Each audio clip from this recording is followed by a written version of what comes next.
குடியரசு துணைத் தலைவர் ஜெகதீப் தங்கர் உச்சநீதிமன்ற தீர்ப்பை கடுமையாக குறை கூறியிருக்கின்றார். டெல்லியில் ஒரு நீதிபதி வீட்டில் பணம் கட்டுக்கட்டாக பிடிபட்டது. அந்த நீதிபதி மீது இவர்கள் வழக்கு பதிவு செய்ய முடியாது.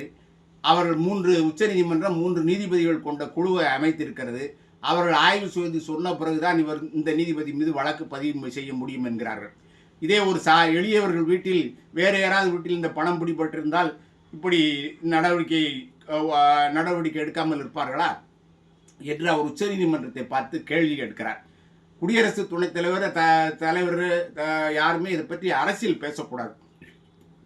ஆனால் இவர் வந்த நாள் முதல் தொடர்ந்து அரசியல் பேசி வருகிறார்.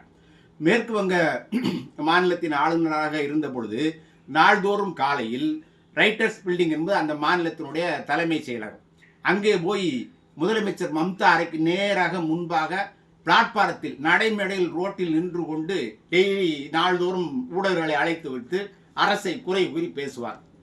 இப்படி ஒரு தரங்கட்ட செயலை இந்தியாவில் எந்த ஆளுநரும் செய்ததில்லை. அப்படி செய்தவர் தான் இந்த ஜெகதீப் தங்கர்.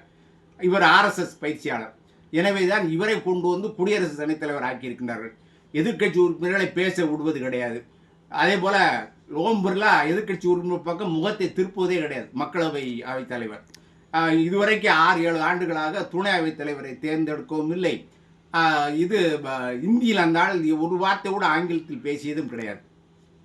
இந்த ஜெகதீப் தங்கர் மாநில ஆளுநர்களுக்கு குடியரசுத் தலைவருக்கும் எப்படி உச்சநீதிமன்றம் கெடு விதிக்க முடியும்? 3 மாதங்கள் அவர்கள் ஒப்புதல் அளிக்காவிட்டால் சட்டம் தானாக சட்டம் ஆகிவிடும் என்று சொல்கிறார்களே, இவர்கள் என்ன சூப்பர் பார்லிமெண்டா என்று கேட்கிறார். அப்படி சட்டம் இருக்கிறது. 142வது பிரிவு இருக்கிறது.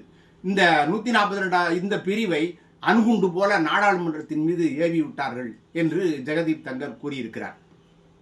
தங்களுடைய அதிகாரத்தை தெரிந்துதான் அவர்கள் உச்சநீதிமன்றம் நீங்கள் இதுவரை 75 ஆண்டுகளாக மாநில அரசுகள் நிறைவேற்றிய தீர்மானங்களை குப்பை கூடைக்கு அனுப்பி வந்தீர்கள். ஆளுநர் நான் கையெழுத்து போடாவிட்டால் அது சட்டம் கிடையாது என்கிறார். மாநில மக்களால் தேர்ந்தெடுக்கப்பட்ட அரசு பெரிதா, ஒன்றிய அரசால் அனுப்பப்பட்ட ஆளுநர் பெரிதா என்றுதான் உச்சநீதிமன்றம் கேட்டிருக்கின்றது. இந்த தீர்வு இவர்கள் எப்படியும் மேல்முறையீடு செய்ய போகிறார்கள். தீர்ப்பு காலப்போக்கில் இதற்கு ஒரு நல்ல விளக்கம் கிடைக்கும்.